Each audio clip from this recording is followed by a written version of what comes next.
Onko tää ihmisten festivaali vai rikkaiden ihmisten festivaali?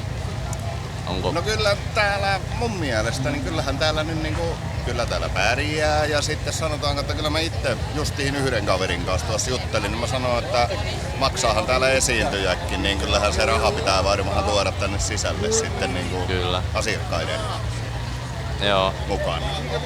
Mut kuitenkin pystyy tehdä tämmösen festari-iskun kuitenkin kerran. Pystyy, ei tästä ei ole. Mielestäni totta kai kaikki muukin on kallistunut. Niin.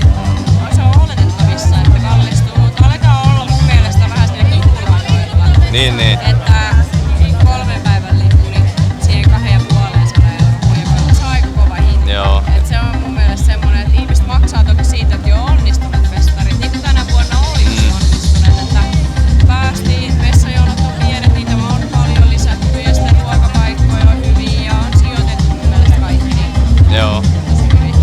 Et tavallaan kattaus on sen arvoinen kuitenkin tänä vuonna ollut artistien suhteen.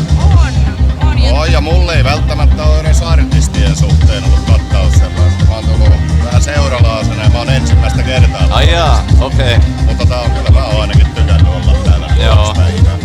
Se on ihan festaritunnelma tavallaan, minkä riittää siellä musiikkia soi ja ihmisiä on ympärillä ja kaikilla näyttää olevan hauskaa. Niin. Vai kyllä sitä aina välissä pitää hauskasta maksaa. Kyllä.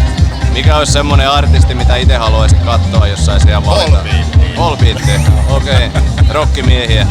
No joo, mä oon aika lailla kaiken makuinen musiikin suhteen, mutta Volbeat ehkä tuli ensimmäisenä mieleen. Joo. Vähän vanhempi iskelmä, tällaiset niinku Paula Koivuniemi.